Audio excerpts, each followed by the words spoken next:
The Indie Writers Club podcast is sponsored by Pro Writing Aid. Pro Writing Aid has been my go-to tool for revising and refining my writing since my first book. Built by writers for writers, it's more than just a grammar and spell checker. Pro Writing Aid helps you enhance your story's pacing, plot, characters, settings, and more. It can even provide on-demand developmental feedback on your entire manuscript with its new manuscript analysis and virtual beta reader tools. Get ahead of the competition by heading to prowritingaid.com, sign up for free or use the code IWC15 for a 15% discount off annual subscriptions. It's the Indie Writers Club with Cara Clare and James Blatch. A place to relax, chat, learn and vent about life as an independent author. Get episode alerts and links at indiewritersclub.com. Now, here's Cara and James. Hello, welcome to the Indie Writers Club. I am Cara Clare and this is... James Blatch. I almost dived in too early. There you go. Premature introduction. Sometimes suffer from that. Right. God. We've got a big episode today because there is a massive, potentially very significant change to the Amazon algorithm, which is like the force for indie authors, isn't it? The algorithm is like this invisible thing that stretches into all our lives and affects us. And if there are changes to the balance of that force, that can massively impact us. So there has been an algorithm change and we're starting to understand its implications, so we're going to go through those as best as we know them at the moment, because there's not much officially out there, but there's a lot of evidence of how this has affected things. But we've got a couple of things to talk about first. I did just want to say we are 3 weeks away from the first Indie Authors Retreat. Is it 3 weeks? Something like that. Which I'm very excited about. So it's going to be 23 of us now, including 2 day boys. It's like a public school, or a boarding school, like Hogwarts. Because Robin and Mark, who live locally, are going to join us during the day and for dinner in the evening. So we have 23 of us around the table, all getting ready. So if you're coming to the retreat, you will get an email in the next day or two. You may have even had it by the time this episode goes out, and we're going to create a WhatsApp group around that as well. And something else I wanted to mention, because I'm organising this retreat, we've organised other things, and this is like a little bit of business that's a little bit different from selling books. So when you're selling books, you upload your book and it sells, and at some point Amazon give you money. At some point, 60 to 90 days later, you get money for it. So there's no opportunity for you to be a bad actor when it comes to money like that. I mean, obviously you can stuff your books with other people's works and all the things we know some people do. But from a business point of view, you are not in control of the money flow. But when you do things like organise a retreat or have a Kickstarter or something like that, you are in a more traditional business environment where you have to obey some rules, otherwise you can get in trouble. So as an example, for this retreat, I've taken the money, charged properly with VAT, unfortunately, through my company. I don't consider that money mine or yours or Indie Writers Club's to spend until we've delivered everything we need to deliver, because we don't know exactly how much everything's going to cost, and that's the way we do it. So that is like ring fenced in my company, and once the thing's complete, we may need to refund people just before. Who knows if Madingley Hall phone us on the Friday and say, we've had a lightning strike, the building's burnt down, we need to refund everybody. So that's why you do that like that. But there's been a few instances now in the last couple of years of authors running Kickstarters who don't appear to at least apply those rules. And I think it's simple. You ring fence the money until you've delivered something. And if people want a refund, you give them a refund. Otherwise, you can end up in a world of hurt. And I think that the difficult thing with Kickstarter, or the thing with Kickstarter, is that they do say that, there's no real time limit on when you get your reward. That's kind of the idea of Kickstarter, because it was started for people who were creating products, and a lot of those, I know my dad loves backing tech Kickstarters, and quite often something that was meant to take a year might actually take 3. He's waited quite a long time in the past, but that's a very different thing. That's when they're going through these huge phases of product development and testing and actually manufacturing physically something really, really huge. And I think, like you said, it's just good practice to refund, even if you don't technically have to. Like when I worked in Waitrose, which is for the Americans or people from other places listening, it's a British supermarket, but quite a posh one. The main ethos was just refund. If somebody came to me, and this is actually a true story, with a packet of crackers once, and they said, I opened these when I got home and they were broken. And we refunded. And that's ridiculous because those crackers could have got broken on the way home. It's absolutely ridiculous. But the point was trying to maintain their brand. So it's very tempting. Like you said, with the retreat money, it would be tempting to be like, oh, cool, divvy that up. All that. But until you've delivered the product, it's still got to be there. And it's just good practice. It's just a nice thing to do, a good way to run business if people ask for a refund to offer it to them. Yeah. As long as they're not taking the piss, as long as they're not people who are, you can tell when people are scamming. And that does happen with Kickstarter. You do get people and you can tell, you've got an inkling for it. But in the Kickstarter groups and things, there are authors who say, I knew this person was trying to scam me, and they asked for a refund because they said their reward never arrived. And I know it did, but I can't prove that it didn't. So they've just had to cough up and offer the refund because the damage to their reputation would be, and perhaps that's not the way it should be, but we're running businesses and it's customer service. So I would say, by and large, you do what Waitrose do, even if it's a cracked packet of crackers, which I'll try next time I'm in Waitrose. But and I think with Kickstarters in general, because it's there, maybe we should do an episode on that at some point, because they're becoming more and more and more popular. But the costings are so important to get right at the beginning. You've got to go through your costings with a fine-tooth comb. You've got to take into account things like card fees and the Kickstarter processing fees. And you've really got to be brutally honest with yourself about the timing and stuff like that. And with books in general, I think just to take the stress off yourself, because I can't imagine the stress of trying to write under that pressure if you haven't written it pre-campaign. Like, write it before the campaign because then the pressure is off. Because we're creatives, and trying to create under that pressure must be phenomenally difficult. So don't dive into Kickstarter thinking it's a quick, easy thing to do. You've really got to do your homework, research, go in the groups. There's plenty of information out there. But yeah, maybe we should do a whole episode on Kickstarter at some point, telling people. I think we will. It's something I'd like to dip my toes into in the next 12 months or so, and things have settled down a bit for me. But I can't write under deadlines. So it would ruin writing for me. I mean, I'm very flattered when a publisher reached out to me earlier this year, said they like my books and would I like to write a series for them. But I said no for a number of reasons. One is I'm a very proud indie publisher and I want to champion being an independent. Not that I'm against people signing. I mean, I run a publishing company, part of a publishing company. I'm not against it, but I think part of my job is sort of advocating for the writing from an independent point of view. Also, I think it would spoil it for me having a deadline. I mean, I don't know, maybe make me a better writer than I am. But my feeling is I wouldn't like. We all know how I feel about deadlines. Okay, look, we are going to talk about Amazon. We've got quite a lot to talk about in this episode, so let's move on to that quite quickly. One small thing is that they've added an AI to it's at least on the app. I guess it's elsewhere. It's probably on the website as well, the browser. Couldn't see it on the browser, actually. I think at the moment it's only on the app. And this AI is called Rufus, which, funnily enough, I had a conversation a while ago with somebody about AI and books and saying that, God, what we'd really like is to be able to go into some AI and say, I want a book that has all of these different things. And then they give you loads of recommendations. So it's not just reliant on typing like reverse harem into Amazon search bar and hoping that you get some results. And most of those are influenced by who's paying for the space. So the theory behind it, amazing. And I think essentially this is what Amazon is trying to set up. They're calling it a conversational shopping assistant. And the idea is that you can say, I want to buy a Hoover. Which one would you recommend? And then it will recommend one. I tried it with books. I was trying to get it to recommend my book. And I think you did the same, didn't you? Yep. Yeah. I said, could you recommend me a reverse harem book that is in a series? It's got spicy scenes and magic and a bunch of other things that are in my books. And guess what it recommended to me? I can't imagine.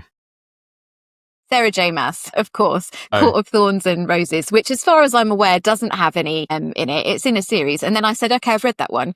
Can you recommend anything else? And then it recommended me the box set of Sarah J. Maas. Yeah. So I had a very it's not similar quite there yet. experience. No, I asked it for a Cold War military thriller, and it came up with John le Carré, fair enough. But then I said to it, well, I've read John le Carré. Can you recommend any others? And it came up with Frederick Forsyth, and I kept narrowing it down, saying Royal Air Force, military aviation theme, 1960s, Cold War thrillers. And then it recommended Len Deighton and Tom Clancy. It kept recommending the same books, even though I said I've read John Clancy. I've read John le Carré. Don't recommend any more John le Carré. It kept recommending John le Carré. But it recommended big, traditionally published books. That's what it recommended. So I don't know whether the AI is even allowed to recommend books under a certain criteria within Amazon. So Amazon, maybe books that have less than 1,000 reviews or something. So it's got... Actually, when I pressed it again and said, no, I don't want anything by Sarah J. Maas. What else have you got? It recommended me an author I've never heard of who only had 2,000 reviews. And I don't know why it recommended it, because it was fantasy. There did seem to be romance in it. It was part of a series, but all the other stuff I'd asked for it didn't have. And it was really strange how it had gone from Sarah J. Maas with 29,000 reviews to, or more, to probably 290,000, to somebody with only 2,000 reviews. So I don't know how it's doing it, but it seems to be part of this bigger implementation of AI within Amazon. And I don't know if you've asked ChatGPT lately who you are, but I asked ChatGPT a while ago because someone said you have to do this. Who is Cara Clare?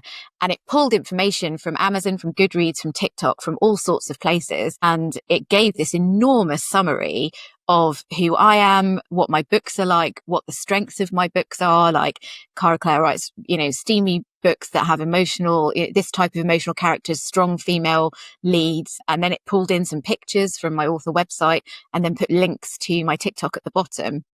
So I feel like that's the level of thing that Amazon is aiming for long term, but how long it's going to take them to get there, whether it's going to be weighted towards trad, and this is going to link us into when we start discussing the algorithm change in a minute.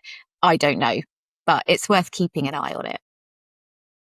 Yeah. I mean, it'd be worth looking at the keywords you've got in your metadata and specifically asking for a book that matches these and put all those 6 keywords in and see if it still recommends your book. I mean, yeah, but it did seem very biased towards big books. That's interesting. It came up with what sounds like a smaller indie author to you, but I wonder how exactly it's operating, whether it's going out and sort of externally skimming Amazon as we would, or whether it has access to all the keywords, the metadata stuff we put in the back end of about, I don't know, Amazon are going to be at the conference at London. So somebody asked them that question. It's a really tough question. Like Darren and Jen will not thank me for suggesting that. Okay. All right. Let's talk about this algorithm change. So look, the first I heard of it is actually only in the last few days. I haven't launched a book recently. I'm not a massive rank follower. I mean, I know people when they have their written word media and their BookBub deals, they sort of refresh to see what rank they've got all day and screen grab it. I'm not a big fan of that. Just don't. I think what matters to me is how many books I sell. I think we look at rank. I'm not sure readers do. Readers may look at the top 10 or top 20 of a particular category. I doubt they scale down and say, well, what rank is this book? We do that all the time. But nonetheless, ranking is considered an important, metric for a lot of people.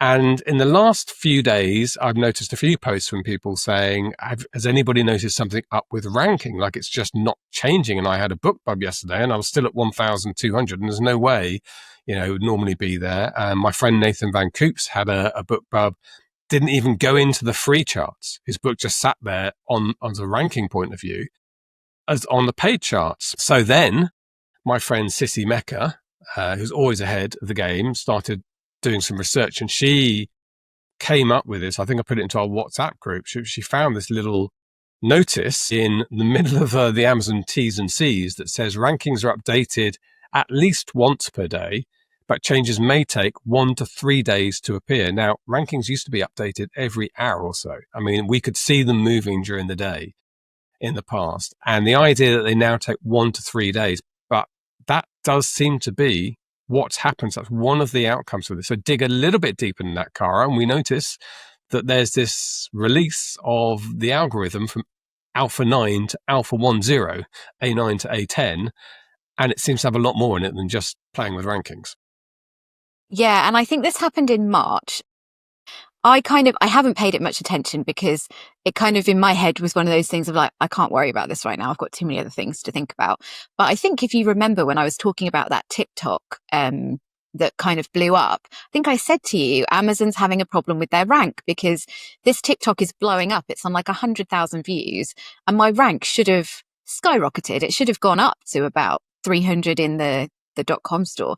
So I had part of that was TikTok has changed, but there was definitely an issue with the ranking. And so my relationship with Amazon's rank has always been, I'm not that bothered about my launch rank. I've never been somebody who goes for a big rank on launch, but I do get the benefits from when I have these spikes on TikTok or a BookBub or a paid promo, because if you can get into that top 50, you get the visibility, you get more downloads. It just then gives you more of a tail.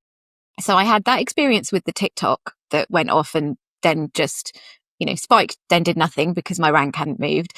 And then I had the experience where I had some paid promos. I'd stacked them over the course of a week and they did great on the days, but my rank didn't change and it was a 99p deal. So my rank should have, again, been really pushed up high. And I didn't get the tail from that I normally would. That's the thing that it's affecting the most for me, and I think a lot of authors. Also, it's really exciting to see your book go up in rank when you do get a launch date or a time when it's going up, and being able to see it hourly. The amount of times I've sat with friends whose books have just been released, or they've got that TikTok going viral, or they've got promotions that are working, and they're like, "Oh my God, my book is going up!" And it's so exciting. Like it's a really big thing for us to do that, and it was very disappointing not to have that. So yeah, I mean, I saw somebody else, I think I sent this to you, Bobby Kim in his Facebook group had posted about it a couple of days ago, copying in that bit from Amazon's T's and C's. And somebody replied and said, I had a BookBub last week. It took 2 days for the rank to update. And they said they contacted KDP support and said, what's going on? KDP support said they're now taking into account multiple formats. So it's not just your ebook sales that are affecting your ebook rank. It is also your paperback sales, which is obviously going to favour trad, basically, over indies. And I wonder whether there is a weighting system here, as in WEIGHTING. I wonder if they weight a paperback more than a Kindle ebook. I don't think they should, by the way, but because there was examples given, I think, in that thread of somebody who was outranking in categories other books, and they were outranking him in the main chart because they'd fed in the paperbacks. But paperbacks don't sell that many. Even when you sell lots of paperbacks as a trad publisher, I mean, I see the figures. They're hundreds, not thousands, whereas ebooks will sell in the thousands. And the big authors, the Lucy Scores and Colleen Hoovers will back that up. And J.K. Rowling here in the UK, who makes probably most of her money through ebook sales, will tell you that there's, I don't know what the percentage is, but it's like 10% is paperback. So I wonder if they're weighting it. And that would be very disappointing because Amazon has been like an indie first platform from the beginning, and to start, if that is the case, I mean, I don't know. We shouldn't say that because it might not be the case. But we need people brighter than us and with more data analysis skills than we've got to try and work that out. But so that's two things. Now, the first thing to say is as always with these changes, is don't panic and remember that what I said at the beginning, the ranking is something we perhaps pay more attention to than readers do. What matters, if you get a BookBub, still apply for a BookBub, because a BookBub's going to do exactly the same tomorrow as it did a year ago. It's going to get your book in the hands of thousands of people, hopefully tens of thousands of people. The fact that you don't see that happening in the rankings probably won't affect even Amazon internally, because it sees a book's being downloaded, it's going to promote it anyway. So don't worry too much about that, but just note it. However, there seems to be some other changes that we need to talk about that's part of this A9 to A10. And the one that surprised me, the one that people are picking up on, and if you ask an AI, you ask Claude or ChatGPT about this algorithm change, it will also talk about this, is that it seems to have moved away from favoring advertising, or at least it's made a change to the algorithm that means your advertising, particularly actually AMS, Amazon advertising, is not as effective or directly effective as it was before, which is a surprising move for Amazon. It's bizarre. The things that are supposed to be, and as always with Amazon, it's vague. We don't know exactly how it works, but the changes are supposed to be a reduced reliance on paid advertising. External traffic is supposed to matter more. So the fact that authors are sending traffic there from their websites or from TikTok or whatever other social media, customer engagement, conversion rate, and there's some speculation about the sales history actually waiting in there as well. But all of those things, they seem to reduce the importance of advertising on Amazon. And I've been trying to get my head around this, and I'm wondering if part of it is to combat the direct sales thing. So at the moment, most of us on our websites and our social media, a lot of us now are using that to push it towards our own stuff, our own direct stores, rather than pushing it towards Amazon. So maybe they're thinking this is going to make us start pushing traffic back towards Amazon again. But my response to that is my main reason, especially with a pre-order, for example, for not doing that direct and focusing on that all that launch energy on Amazon is to get that rank on launch so that it gets that boost, so that it gets the tail, so that it gets the visibility in the categories. If that's not going to happen, I'm not going to direct my traffic there. I might as well sell my pre-order direct and not worry about it so much and make more money, because we've always said bank over rank is what most people say. So it's very confusing to me. Yes. I mean, what we don't know is the algorithm is a complex and subtle thing. It's a highly complex, almost like an organism of its life of its own. What we don't know is because we're not seeing it ranking, it's making a decision about how it does the ranks and the tables. That doesn't necessarily mean that there's been a change under the bonnet for how the algorithm reacts to a book that's selling, that's having a lot of traffic driven to it. I imagine it's still more or less the same. So you drive a lot of traffic to your book. It stops short of putting your rank up because it only updates once a day or might take 2 days to do that. And it feeds in other aspects to that to see whether that's really, whether there's external traffic, etc., all the stuff we're reading about. But at the same time, it wants to sell books.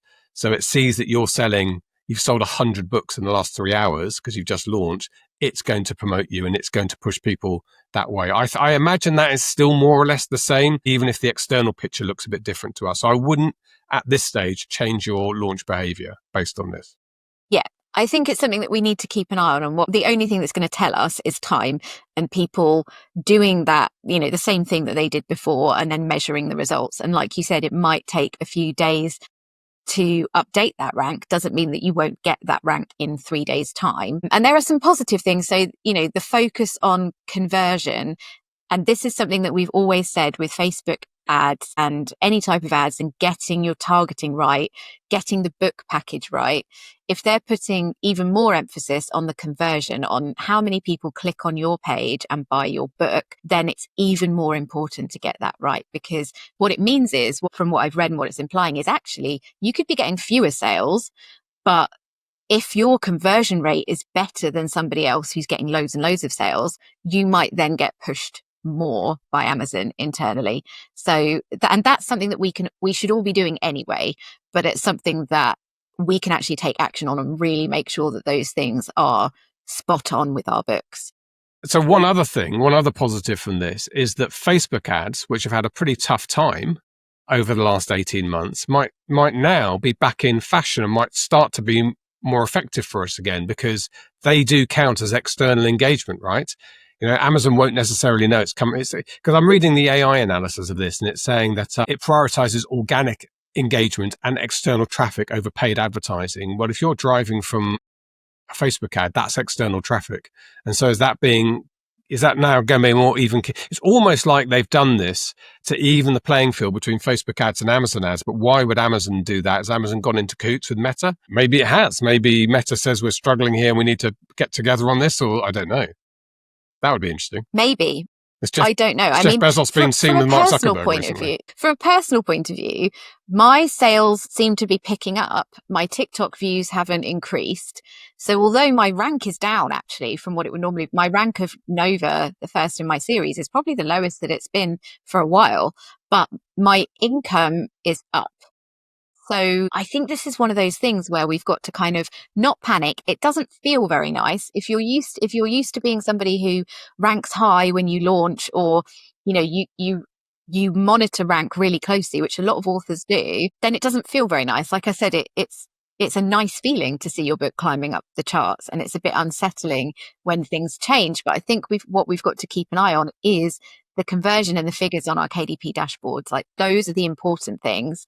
And if this does mean that Facebook ads get more effective again, and that actually we're being pushed organically within Amazon in a better way, then that's going to be a benefit. So let's not panic, but we need to monitor it. Yeah, we do need to monitor it. And I think one thing you need to think about is go back to testing. So if you were doing something last year, I found Facebook ads very difficult to run and make profit from. It's like, I noticed that probably around this time this algorithm change happened. I didn't know it happened in March. I probably wasn't running anything in the UK or US for my books. I was just doing some Germany stuff. But I did start running some Facebook ads in May, and I've had my best month for a while. So maybe they are more effective. We need to sort of just as we always do, don't think what got you here is going to get you there, sort of type thing. What worked last year is different from this year. So go back to some of those things we thought may not work. So let's look at some of the sort of categorized these changes so that we've mentioned so far. So reduced reliance on paid advertising. The A10 algorithm has shifted ranking factors to prioritize organic engagement and external traffic over paid advertising. This means that simply running Amazon pay-per-click campaigns won't guarantee high rankings like they used to. Now, this is an analysis from Claude in this case. I know you've asked ChatGPT. We've both searched the internet for authors giving examples of stuff, but this is an analysis of them pulling that together. External traffic now matters more. Backing that up, Amazon rewards products that bring in traffic from Google, social media, and influencers. Products that receive clicks from outside sources, e.g. social media, blogs, and Google, are rewarded with higher rank. Can that be the case? Can that actually feed into rankings? A focus on customer engagement, as you said, metrics like click-through rates and time spent on the product page, which you do get that information in your Amazon ads platform, influence rankings. Books that keep readers engaged on their Amazon page will perform better. Conversion rate over sales volume is the last one. A10, the new algorithm, places more emphasis on products' ability to convert clicks into sales. A product that consistently converts, even with lower overall sales, is likely to see a ranking boost. I mean, there's a lot to unpack there. I think we're in the foothills of this at the moment. I can't remember the last significant algorithm change that people had noticed, because it all happens under the bonnet. They don't normally announce this stuff.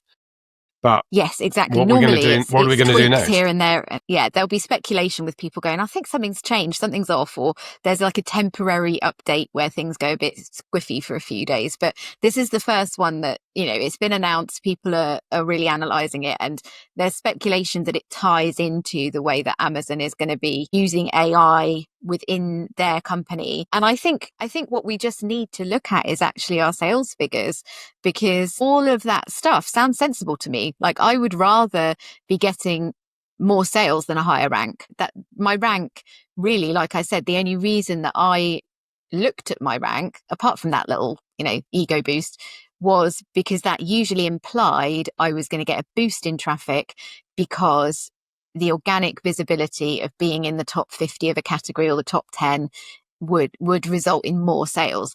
But if Amazon are using this information to push our books to the right people in a better way, then surely that's going to have the same effect. So I'd be really interested. I know that this happened in March, but it's always the way with these things that it takes a little while to kind of get into its groove. I'd be really interested to revisit this in, say 6 months' time and actually see what is changing. Yeah. And I think I am going to start up some Facebook ads, actually. I'll do that this afternoon and monitor, because I've been meaning to do it anyway. So I will probably just restart an old ad, and then we'll be able to see exactly whether it's converting better than it did a few months ago. Yeah, I mean, let's think about the positives again. So I think authors who have a good social media presence, authors who are good at audience building, audience engagement, they are the ones that are going to thrive and benefit from this. Authors that rely almost solely on Amazon ads are the ones that are going to be hit the hardest by the looks of it. I mean, we don't know anything for certain, but the way it looks. And that's not necessarily a bad thing for those listening who only run Amazon ads. And I'm actually not far off that myself. I really recently restarted Facebook ads. That means we've got to change and do things. But I like the fact that it rewards authors who are popular in the real world, if you want to call the rest of social media the real world. Authors who have an organic audience and their readers want to go and find their books. They're the ones who are going to do well. So it's probably in the long run going to be better for that author that comes up with an amazing book that suddenly gets good word of mouth. They are going to find it easier, a bit like the early days, the 2009, 2010. Maybe that's what they're trying to rediscover in Amazon. Maybe they're trying to go back to how do we weight this? It just kind of occurred to me that maybe part of it is actually fighting the creation of AI only, quickly made low content books. Because if they're putting an emphasis on the human part of it, which is our social media traffic that we're driving there, the things that we're doing externally to drive traffic to Amazon, then maybe that's part of actually devaluing these books that are just, part of the machines that are churning out low content or low value or low quality books, or however you want to phrase it, with AI. So perhaps it is a good thing that they're doing this. I can see it being a little bit difficult if you're a new author to get that traction, because if you haven't got a platform yet, because it says it's putting even more emphasis on reviews and things like that, it feels hard as it is to get that first kind of burst of activity. So I can imagine that feeling a little bit more difficult, but it seems that it's feeding more into the long game, because if you think about it, getting a higher rank on launch, that's not going to sustain you in terms of your book sales. So you're actually better to build this basis that's going to help you have more sales, in a long tail kind of way. So maybe now that we're talking through it, maybe it's going to be a good thing. And it's just that everything has felt a bit shocking to people, because a lot of people have gone, hang on, I'm running promotions and I should be at number 100 in the store and I'm not. And what's going on? Yeah, I mean, I think you're right. And I think it's going to give more power back to people who write good books and have good followers with their readers, and take it away from people who are just funneling money into Amazon. I have met authors in the past. I'm savvy enough to know kind of how some things work, and I've met at various conferences, usually at quite posh events. You meet an author who might be, got to be a bit careful how I say this, but it's been more than one, so I don't think I can identify it. But you'll find that their partner works in finance and they fly first class and they live in a huge house and they're constantly in the top 50 books, and they write whatever books they write, and you think that I'm fairly certain they just bankroll their rank position the whole time. It doesn't really matter to them making money. Can you imagine? It doesn't matter for you making money. You just write for a hobby and you want to be at the conferences, you want to be seen. You can buy your way into that circle by being you'll be invited to things by Amazon. And that happens. Absolutely. I think for those people, actually, they're going to be the most disadvantaged from this. Make of that what you will. That's why I always say to people, when you're looking at the success posts and you're looking at people who are six-figure authors who are successful, you've got to interrogate that a little bit and think about how they're achieving that. How is that happening? Because I had a conversation with someone once who wanted to go to Ninc, and Ninc has it's not a massive amount, but you have to have sold a certain amount of books in order to qualify. And they were like, well, if I just spend a shit ton of money on ads, I can sell that many books and then I can go to Ninc. And it doesn't matter if I break even or even make a bit of a loss, because they're not asking for my profit. They're asking how many copies I've sold and then I can go. And there are people who do that, where the finance isn't necessarily that important to them. And actually, they'd rather be able to tell everyone that they're a bestseller than be making a living from it. So I think there's a real lesson here for us, which is that bank over rank. What you need to sustain your business, what you need to be a full-time author, is the thing that is important. It is not whether you've got an orange tag or whether you can say that you're six figures. So if this kind of helps to shift that balance, then maybe it's actually going to be a positive thing in the long run. Yeah, I think it's Amazon's attempt to weight its influence or its reflection of genuine customer satisfaction and genuine customer engagement, rather than than paid and driven traffic. So that is Amazon A10. There will be much more to talk about this. I think suddenly this week, because a couple of big people have posted about it, and I'm grateful to my friend Sissy for spotting this and flagging it up to me. And we kind of knew something about it a few weeks ago, but didn't pay, as you say, pay too much attention to it. But now it is coming into focus. And I think enough people have had those kind of book club experiences of scratching their head a bit about what's happened with the rankings. There has been a significant change. I hope it's been a useful discussion for people, and we'll try and find ways of, I don't use the word exploit, of modifying our behaviour to match the new playing field that's been set out for us. Yeah, and I think the main thing that sometimes hits me when these things happen is, again, can we just, I know that we're good at pivoting, but could we just have a little while where everything is just, even same as it was before, and we can just focus on writing our books? We don't have to be doing this. But also, I think that's why a lot of us do this, because we are good at pivoting, because we thrive on that, because we're creative, and we go, okay, like, it's sometimes hard to find the energy again when you feel like you've had a bit of a knock, but what we're good at is going, okay, right, there's been a shift, so what are we going to do about it? And I don't think this kind of massive shift is something that will keep happening. Like, they've made this big change. Yes, it's big, and we need to figure out how we're going to navigate it. But I don't feel like it's going to be, 3 months down the line, now it's changed again. Amazon don't really do that. No, they don't. Right.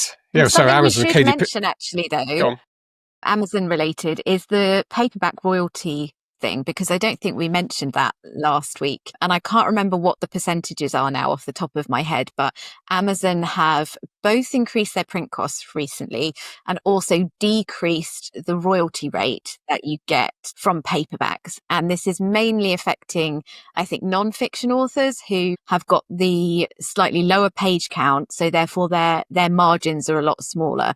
And I think, again, off the top of my head, I'm sure that somebody said to me, it's knocked their profit per copy by about 25%, which, if you're a non-fiction author who's selling large volumes and you're relying on the large volume, but you've got a very small margin, that's a really big hit to take. And for all of us, they've made this change, so it's a time to go into your dashboard, have a look at what you're charging for your paperbacks, and just make sure that you're still making a decent amount. And I think, in terms of paperbacks, what it's going to do is shift people towards that, selling them direct, because we'll be able to sell them cheaper direct than we'll have to price them on Amazon to make that money. This is books that are priced $9.99 US or less, right? Yes. So I think it's mainly affecting the non-fiction authors who have the smaller page count books that are priced under that amount. Yeah. So I'm also looking at some notes here that says that, so it's actually $13.99 Australian dollars or $9.99 US dollars for books priced under that. It'll go from 60 to 50%, as you said.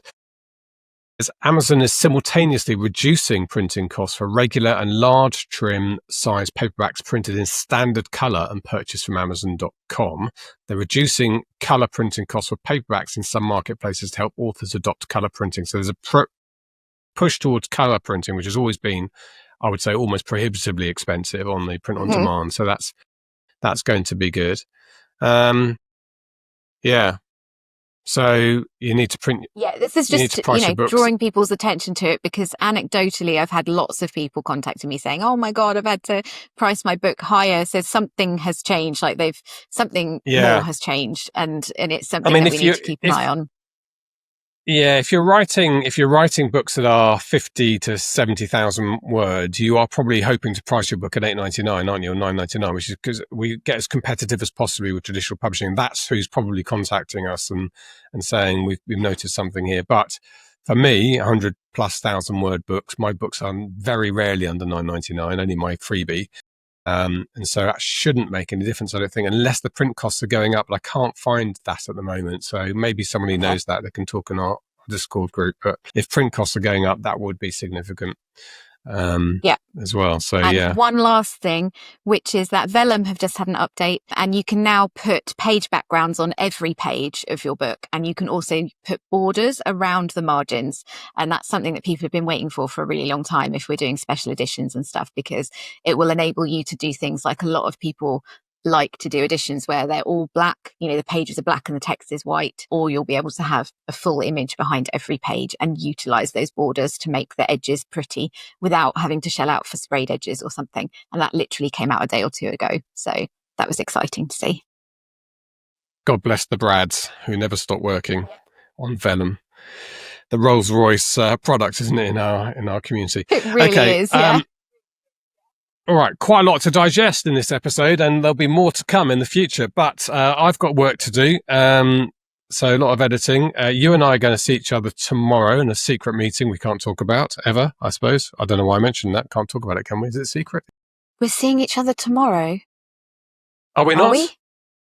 I don't know. Are we? Is it not tomorrow? Oh, yes, it is. No, I can't go anymore, James. I forgot to tell you. I told the person organising the meeting. I'm so sorry. I forgot to tell you. So this is me prioritising my words, everybody. I really want to go to this secret meeting because there's going to be lots of people who I love there and it would be awesome. But I've just got to get the words. I cannot let myself procrastinate from it. And I started Monday. I'm already 12,000 words into the book. This is all my plotting you can see on this giant board behind me. It's going well, so I can't deviate from it. So I apologise. Right, fair enough. You've got to prioritise the words. By the way, since my discussion last week about my book and this third timeline in my book, I'm absolutely loving writing it. And I've found a way of writing it. I don't know if other people do this. When you have, say, my book's now going to have 3 timelines in it. One will be 10 years before. One will be kind of the current one, which is set in 1965, present day, if you want to call it that. And then one's 10 years before and one's 2 years before, separate timelines of things happening. I'm writing this third one, because I've come to this process late, completely separately. I'm just writing it like its own novella. It's probably going to be 6 to 8, maybe, I don't know, it's about 3,500 words at the minute. I'm probably halfway through, so maybe, 7,000 or 8,000 words, something like that. And then I'll drop it in as alternate chapters. But I think that's quite a good way of writing it to get the consistency. You just have to remember at the beginning of the chapter to remember that people have been elsewhere reading and coming back to this timeline. So you don't just say he. You start with the character names and stuff. But it's just I did that actually with my most recent Mafia Vamps book, which I haven't released yet. I did that because I had flashbacks to Lucian when he was a vampire, kind of through various points in time, but basically not now. And I wrote all of those bits separately because I wanted to keep his voice consistent and I wanted to write that separately from the story that was going on right now. So I think that can definitely work, and it feels kind of, it stops your brain getting confused from having to jump between the 2 storylines. Yeah. Yes, and I'm a great one for that. I like to have clarity of what I'm writing. The one thing my brain's not very good at is having a whole novel in its head, and I much prefer compartmentalising. So this works really well for me. I think I might adopt it in my whip when I get back onto that. So yeah, anyway, I'll let you know how that process goes. Okay. That's it. Yeah. Good luck with your words, Cara I'm going to Claire. get back to my whip. Yes, you should. Back to the whip. All right. Bye-bye. Bye-bye. Support the podcast and get exclusive access by joining our Patreon. From just $1 an episode, you'll be invited to our Discord server, where the weekly discussion continues every day. And our 2 top tiers include a monthly live Q&A with James and Cara. Head to indiewritersclub.com/support. Thank you for listening, and don't forget to subscribe, like, and share. We'll see you next Friday. The Indie Writers Club podcast is sponsored by Pro Writing Aid. Built by writers for writers, Pro Writing Aid doesn't just check spelling and grammar. It helps you enhance your story's pacing, plot, characters, settings, and more. Now it can even provide on-demand developmental feedback on your entire manuscript with its manuscript analysis and virtual beta reader tools. Give your writing a competitive advantage by heading to prowritingaid.com. You can also sign up for free or use the code IWC15 for a 15% discount off annual subscriptions.